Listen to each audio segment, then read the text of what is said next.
Victoire de Sébastien Vettel devant Mark Webber et Fernando Alonso. Tel est le résultat du Grand Prix du Brésil 2010. Salut à tous, bienvenue dans ce nouveau numéro de Tomorrowline. Au sommaire, Pirelli et ses data et des questions qui méritent des réponses. 7000 km, c'est la distance qu'a parcouru Pirelli durant ses essais privés jusqu'à présent. Probablement le double d'ici la fin du mois. Tout va bien, donc pour le manufacturier italien. Il y a quelque temps, Pirelli a annoncé qu'elle allait mettre à disposition de toutes les équipes une base de données. Tout de suite, branle-bas de combat des amis de la FOTA qui ont décidé que cette base de données ne pouvait être qu'intéressante si elle n'était que limitée. Par exemple, dans l'idée de Pirelli, Ferrari pouvait voir les données de Red Bull et vice-versa. Tout à fait librement. Certains membres puissants de la FOTA ont quand même estimé qu'il fallait limiter cette base de données à la crevaison ou éventuellement aux dégradations pendant les Grands Prix. Pirelli n'était pas tout à fait d'accord avec cette affaire-là, estimant que ce n'allait pas à l'encontre justement de sa progression. Très récemment, lors d'une dernière réunion, un petit peu informelle, c'est avéré que certains membres de la FOTA ont quand même tout simplement annoncé qu'ils allaient développer eux-mêmes leur base de données. Ce qui va complètement à l'encontre des réductions des coûts annoncés jusqu'à fort récemment, et ce que Pirelli juge complètement même absurde. Alors, est-ce que McLaren va avoir sa base de données pour les pneus Pirelli, donc ses pneus Pirelli, et pourquoi pas même les pneus des autres? Est-ce que Ferrari disposera de la même chose, tout comme Red Bull et pourquoi pas Renault et Mercedes? L'avenir nous dira, mais force est de constater que l'arrivée du manufacturier de pneus uniques destiné à réduire les coûts va vraisemblablement les augmenter pendant au moins encore quelques mois. Une question de Valou. Peut-on imaginer, après les déclarations de Mark Webber, que ce dernier puisse quitter Red Bull Racing? Je vais vous raconter une petite rumeur qui s'est passée à Interlingos durant le week-end. Il y en a eu beaucoup, des rumeurs. La rumeur, c'était la suivante. Il se trouvait que Mark Webber allait donc quitter Red Bull Racing, sur le champ, quasiment, dès Abu Dhabi, rupture de contrat, pour simplement aller signer chez Ferrari. Donc parce que Ferrari donc allait résilier le contrat de Felipe Massa. Alors la deuxième question tout simplement de Valou, c'est si Mark Webber s'en va, qui pour tout simplement le remplacer? Alors on peut imaginer un échange avec Felipe Massa, il ne faut pas trop vraiment y croire. Jaime Alguersuari, Buemi sont véritablement logiques puisqu'ils viennent de la filière Red Bull, beaucoup plus malléables aussi puisque quand on voit la définition du pilote idéal selon Sébastien Vettel, on s'aperçoit que tout simplement c'est vraiment le profil du pilote suisse et du pilote espagnol, et pourquoi pas un pilote externe. On voit que Timo Glock est toujours d'actualité, mais pour le moment, tel que c'est très intéressant de voir qu'il y a beaucoup de mouvements qui s'opèrent au niveau des transferts. Notons que Timo Glock n'a pas de contrat encore valable, il dispose certes de son option, mais ne dispose pas encore véritablement de son contrat validé. On verra bien par la suite. Du côté de chez Virgin, on annonce pourquoi pas 2 pilotes payants. D'Ambrosio d'un côté et Van der Garde de l'autre, ce qui exclurait tout simplement Glock et Di Grassi. Dans le même état d'esprit, Chuck nous demande Red Bull doit-elle soutenir Webber? Alors suite aux déclarations qu'il y a eu et au Grand Prix du Brésil, qui a vu quand même la deuxième place de Mark Webber, il y a 8 points d'écart avec Alonso au classement. Il y a une question qui a été posée justement après la course, lors du débriefing justement face aux journalistes. Il s'est avéré qu'un journaliste a osé poser la question à Vettel, savoir s'il allait avoir des consignes d'équipe. Vettel avait simplement répondu qu'il n'aimait pas vraiment qu'on n'obtienne pas des réponses à ces questions quand il était petit, donc là maintenant c'est à lui d'inverser les rôles. Comprenne qui voudra. Simplement, il se trouve que Vettel a quand même sous-entendu qu'il pourrait y avoir quelque chose qui se fasse dans l'intérêt de l'équipe. L'intérêt de l'équipe. L'équipe a été championne du monde au Brésil. Quel sera donc son intérêt? Au championnat, Vettel, on se rend compte que si Vettel gagne la course et que Mark Webber termine 2e et Fernando Alonso 3e, tout ceci va être très ric-rac. Donc il va falloir vraiment, pour sécuriser tout ça, que Mark Webber l'emporte tout simplement et qu'au pire, Fernando Alonso termine 3e. On va dire que c'est faisable, surtout qu'à Abu Dhabi l'an dernier, les Red Bull ont un petit peu démontré quand même leur supériorité. Alors, est-ce qu'il y aura des consignes d'équipe? Donc, dans la logique, si Red Bull va avoir un titre pilote, oui. Si elle reste comme ça, non. On peut avoir des surprises de la part de Vettel. Vettel va peut-être montrer tout simplement, comme on dit, comme certains disent, qu'il a un cerveau. On verra bien. Mais je pense qu'à Abu Dhabi, de toute façon, ça va être très serré, qu'il n'y aura pas de consigne d'équipe formelle pendant la course. Mais il y aura peut-être un gentleman agreement juste avant. En tout cas, voilà, si Red Bull veut être aussi titré champion pilote, elle n'aura pas vraiment le choix que de faire ceci. Une question de 13, justement à propos de Buemi, on reste encore une fois dans l'environnement de Red Bull.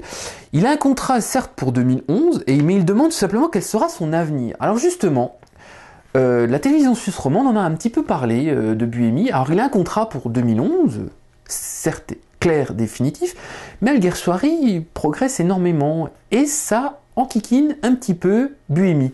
Il se trouve que tout simplement Alguersuari est beaucoup plus jeune et Buemi a une tendance un petit peu, selon les observateurs, un petit peu stagnée en termes de performance.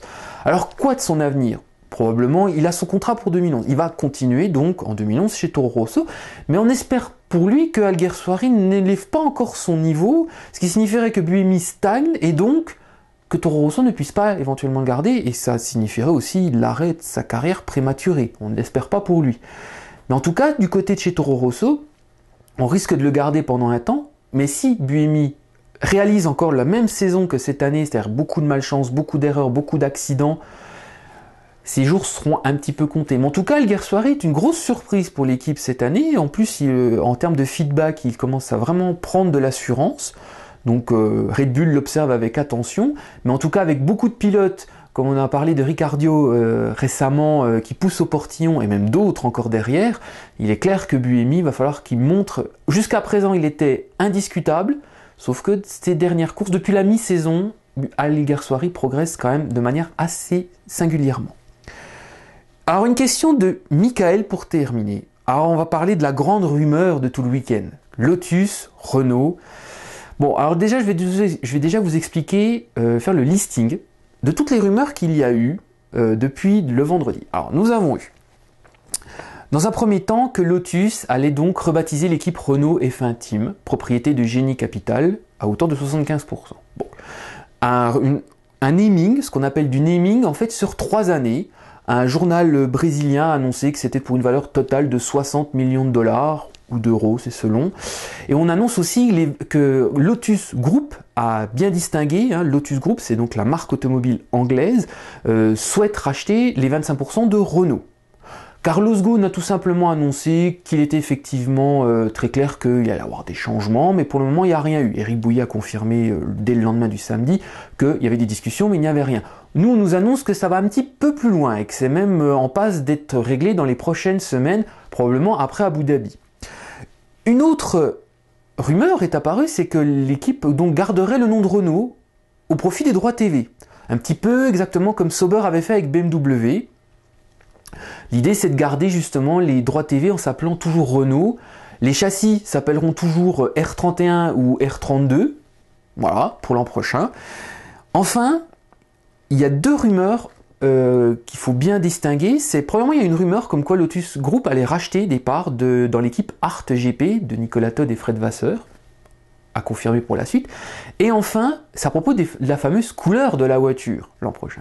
Alors vous avez entendu qu'effectivement on allait entendre que ça allait être une couleur d'un célèbre manufacturier de tabac qui avait pendant les années 70 fait peindre en fait ces fameuses Lotus en noir et or, mais il se trouve qu'en fait Lotus a l'air d'hésiter entre ces 3 couleurs. Donc il n'y aura pas le vert anglais avec la couleur or comme cette année sur les Lotus Racing. On hésiterait entre le blanc or et blanc, premier manufacturier historique de Lotus, le noir et or, deuxième manufacturier de Lotus, et peut-être aussi, pourquoi pas, le jaune et bleu, qui était le manufacturier de tabac entre 1987 et 1990 de Lotus. Visiblement, ça en hésite encore un peu, c'est pas le plus important, mais en tout cas, ça serait intéressant pour l'identification. Rappelons que cette année, les Lotus, en IndyCar, pilotés par Takuma Sato, en fait la Dallara, étaient aux couleurs vert anglais, ce qu'on appelle vert anglais. Alors on verra si l'année prochaine, les couleurs vont évoluer. Enfin, il faut savoir à propos de Tony Fernandez, quid donc de Lotus Racing. Dès vendredi après-midi, Lotus Fernandez a annoncé tout de suite sur son Twitter que son équipe s'appellerait toujours Lotus. Alors il faut savoir quelque chose à propos de cette équipe. Au mois de novembre de l'an dernier, une société baptisée 1 Malaysia Racing Team a donc déposé ses statuts auprès de Company House en Angleterre. C'est la société mère, la holding mère. Cette société, en fait, par le biais d'un accord avec justement le gouvernement malaisien, s'appelle 1 Malaysia. Qu'est-ce que 1 Malaysia? Vous allez sur Google par exemple et vous tapez 1 Malaysia et vous allez vous rendre compte que c'est un petit peu la marque de l'office du tourisme en fait malaisien. C'est un accord avec le gouvernement pour être tout à fait clarifié de ce côté-là. Alors, l'équipe l'an dernier s'appelait comme si 1 Malaysia Lotus Racing Team. Il y a de fortes à parier que l'an prochain, ça continuera à s'appeler de cette manière-là. Pas Air Asia F1. Il semblerait que des conflits d'images s'imposent auprès de Tony Fernandez, qui fait qu'il reviendrait passablement en arrière sur cette appellation-là. Mais toutefois, on s'aperçoit que l'équipe s'appellera Lotus. Alors je fais un petit parallèle avec ce qui s'était déjà passé récemment et il y a encore 15-20 ans, à la limite, encore récent pour la Formule 1, à propos d'un célèbre manufacturier de tabac, dont l'icône est un cow-boy, qui, premièrement, était le grand sponsor en fait de l'équipe McLaren, ouvertement, d'ailleurs l'équipe s'appelait donc Tatata McLaren Honda, mais elles étaient aussi le sponsor un peu plus discret de l'équipe Ferrari, sans véritablement s'afficher dans le terme. Est-ce que Lotus tournera un petit peu dans le même état d'esprit? On verra bien dans les prochaines semaines, mais en tout cas ça va être très très intéressant pour la suite et l'évolution de l'équipe Renault va être vraiment d'un suspense absolument incroyable durant cet hiver. Voilà, je vous laisse la Formule 1 pas tout à fait dans le même état qu'on l'a laissé. Je vous donne rendez-vous la semaine prochaine, même endroit, même heure, à peu près 20h30, 21h environ, pour le Grand Prix d'Abu Dhabi, ultime Grand Prix de la saison 2010.